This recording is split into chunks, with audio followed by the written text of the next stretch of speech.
For me personally, it definitely is like, oh wow, we're here. Non-conference felt like forever, kind of, but I'm excited that we're here. I'm ready to get to work with this team and show people what we've been up to.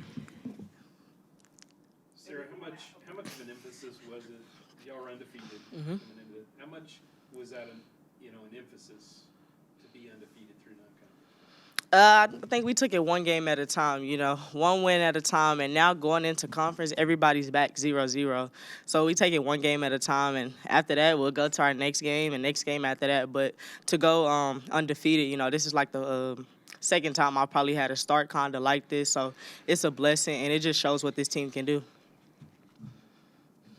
Kind of coming out into a conference, starting out in Texas, just, do you like facing them right away? Can't speak for either of you. Yeah, I always like good competition. They're a really good team, and we're also a really good team. So it's always exciting playing good competition. Any worries of rust? I know we saw some maybe against Delaware State. There's been a bit of a layoff before this one. What have you done to kind of keep things going? I think we're excited to play. I think this is a fun game.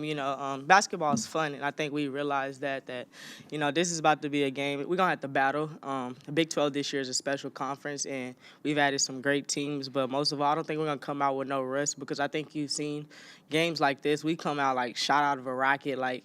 Because it's so much fun just to play in games like this with the atmosphere, especially as the recognition that women's basketball is getting. Sarah, how much of a swagger and confidence do you guys go into Austin with? Not only because you're undefeated this year, but because you're one of the few teams that is unbeaten at the Moody Center as a visitor. I think we got a lot of swagger and confidence because I think we go so hard at each other in practice that nobody can beat us because we've already had adversity. We've already challenged each other in practice. So I think the biggest thing this year about us is we beat ourselves when we want to. I think we've shown that we can play on the big stage and that we're ready for anybody. I think in this league, I think it's just about us staying the course and taking it one game at a time and just being ourselves. Knowing that you'll only get a few more shots against Texas as Hmm. a conference opponent, does it make you guys appreciate or kind of take a little extra moment to be like, oh, this is cool to play Texas one or two more times? Yeah, I think it's cool to play them one or two more times, but we want to send them off the right way with us getting the W first off. We're gonna take it one game at a time, and we'll talk about it after that. I know y'all have a big game tomorrow, but kind of looking ahead to next week, what's the excitement level of playing in a new arena soon? I'm pretty sure I speak for all of us, but we're all super excited.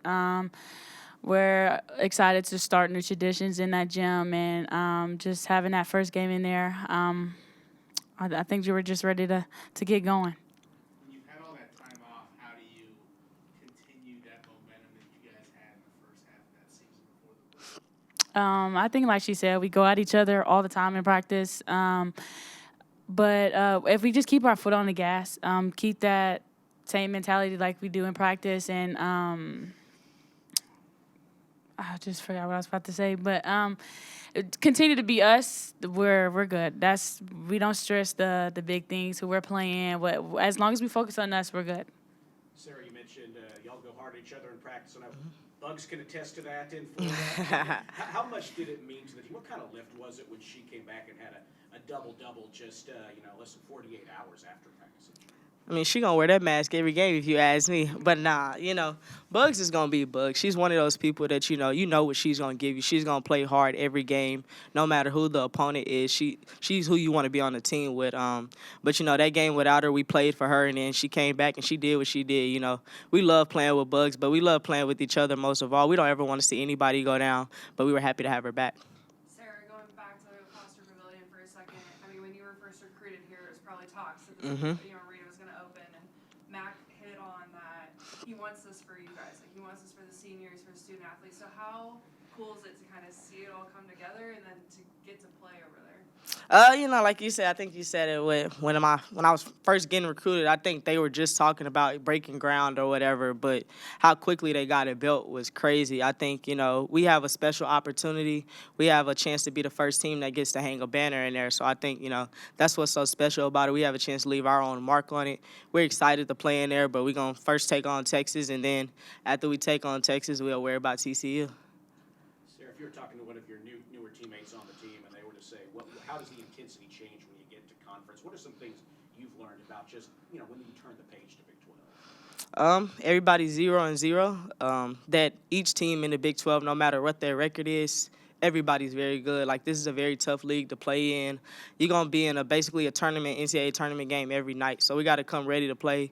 We can't take no breaks. And we got to know, like, it's our saying, like, it can be anybody's night on this team, but we can't get frustrated. We're gonna have adversity. There's gonna be times where our backs are gonna be against the wall, and we also have to know that, like, going into Texas, that's going to be a hard place to play with all those fans. But I think, we know that, hey, we've been here before. We put the work in. We just got to stick the course. Bugs, what do you see from Texas?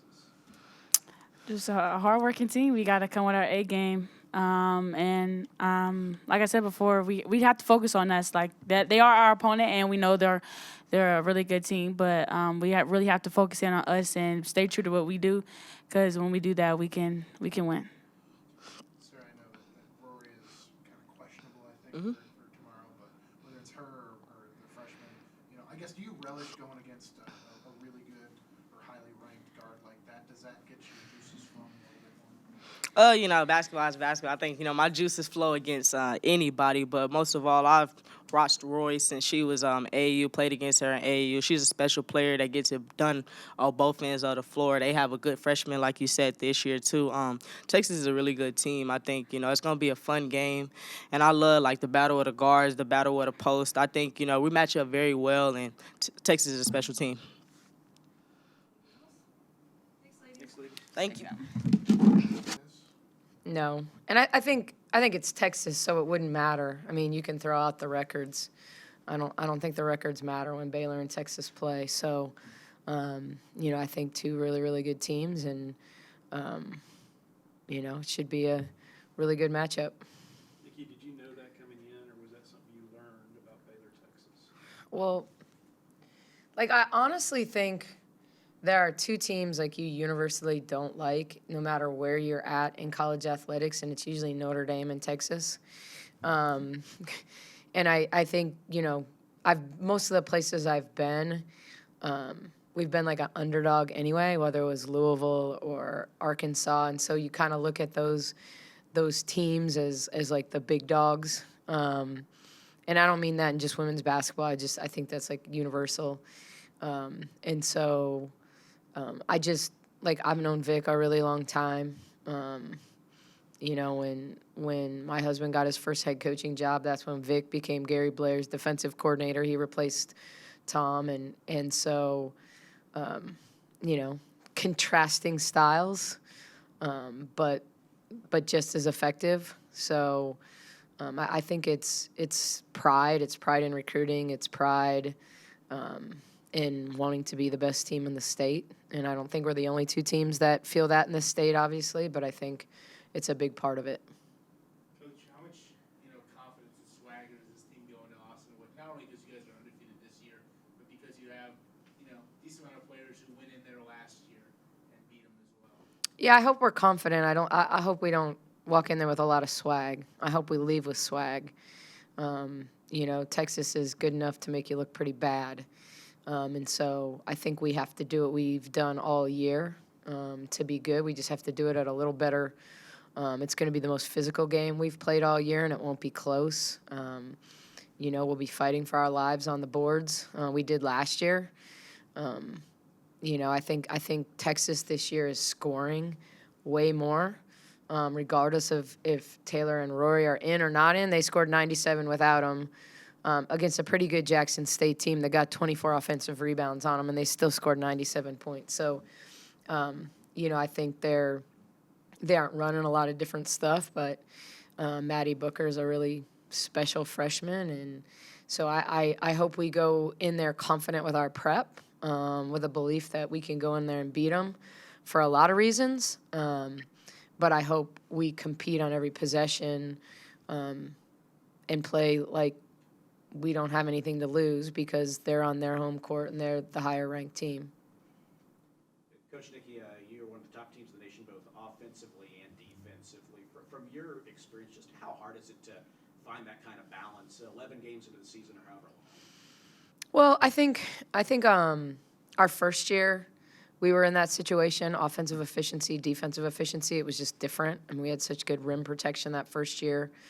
This year we get it done from the three-point line a little bit more, spreading out the wealth, so we don't look like that first year's team. But I think it's always our goal.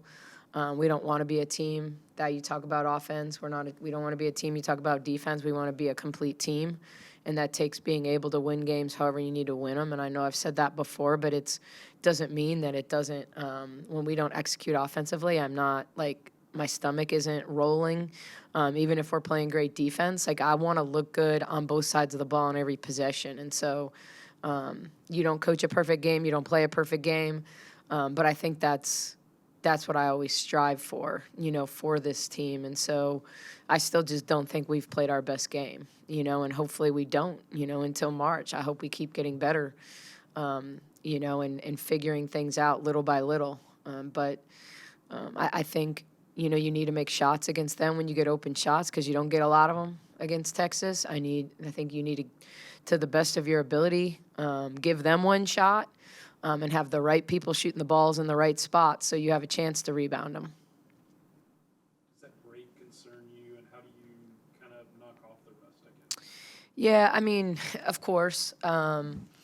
There's like two sides of the coin. Like I think when Coach Schaefer decided to play a game, like it was before the conference schedule came out, so you're like, okay, you want to shake the rust off, but now it gives you maybe less prep, for a big matchup. And so I think we have to look at it like the advantages.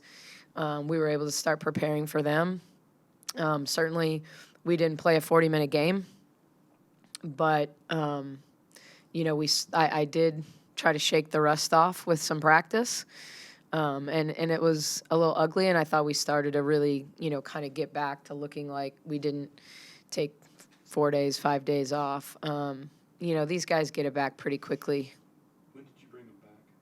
They were back the 26th. So they just did a conditioning workout on the 26th, and then we start practice on the 27th. Coach, I know you're focused on tomorrow, but can you talk about the excitement of starting a new era at the Pavilion next week? Yeah, it's something that when I took the job, I got to see drawings of, and it's been a fun process to really be involved in the details of what our space is going to look like. And we won't be in our space till the summer, but seeing this whole thing kind of, I can remember taking recruits by it when it was like that piece of ground right there is going to be a building, and kind of seeing the whole process unfold. And I just think it gives us a chance to start new traditions. I think it gives us a chance to hopefully continue to grow our fan base. I think it gives us a chance to create a home court advantage. Everyone talks about Allen Fieldhouse and how hard it is to play there. In our league, it's really hard to play in Ames because of the fan support. But I don't think a lot of people loved coming to Waco because Baylor's been so good on the men's and women's side, but I don't think anyone ever feared playing in Farrell. And so I think that concept of having a building that we can create a true home court advantage where people are on the court, where there's noise, where, even playing at SMU, it was amazing how impactful our fans were at SMU, and we certainly had more than they did. So it felt like a home game, but it was because of how intimate the setting was and how close they were to the court that you really felt their energy. So I think it has a chance to be one of the hardest places to play in America, and I think our fans are going to make it that way, and hopefully they're excited that they have 2 ranked basketball teams that are going to be playing in there and won't want to miss out on that opportunity. Coach Nick, the game's on Fox and over-the-air network. Obviously, it's good for the team to have that national TV game, but even for the Big 12, how significant is it to kind of have that Saturday afternoon window on a over-the-air network? Yeah, I mean, I don't know how many games Tim Brando has called, but like if you're a sports fan, like that, just I was just kind of surprised when I heard that was who was calling the game. I think a national TV primetime. It's like a huge Saturday in women's basketball when you look at multiple top 10 matchups over the course of the day. It should be an exciting start to the new year. And I think being able to showcase, obviously Moody's an incredible venue, two really good teams, and putting it on national TV, I just think it helps the Baylor brand. It helps our brand. It helps Baylor women's basketball to be in that situation to play in front of a national audience. What do you see in Texas? They're big. They're good. Obviously we don't know who's playing and who's not. Rory's so special. Like, she's always been good. I still think back to her freshman year when her conference tournament was as good as this league has ever seen. And that was like coming off it. We played them on their third game after playing double overtime, and I think she'd played 50 minutes in that game against Iowa State. And so I think it all starts with her. And when you lead the nation in assist-to-turnover ratio, and it's over 6-1, that's all you really need to know. But she's someone that plays both sides of the ball and really sets their tempo.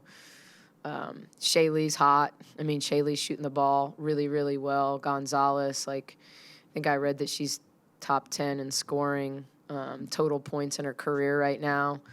And so she's someone that maybe hasn't scored like she did at BYU, but is super capable of putting up big numbers in Rory's absence or, alongside of her.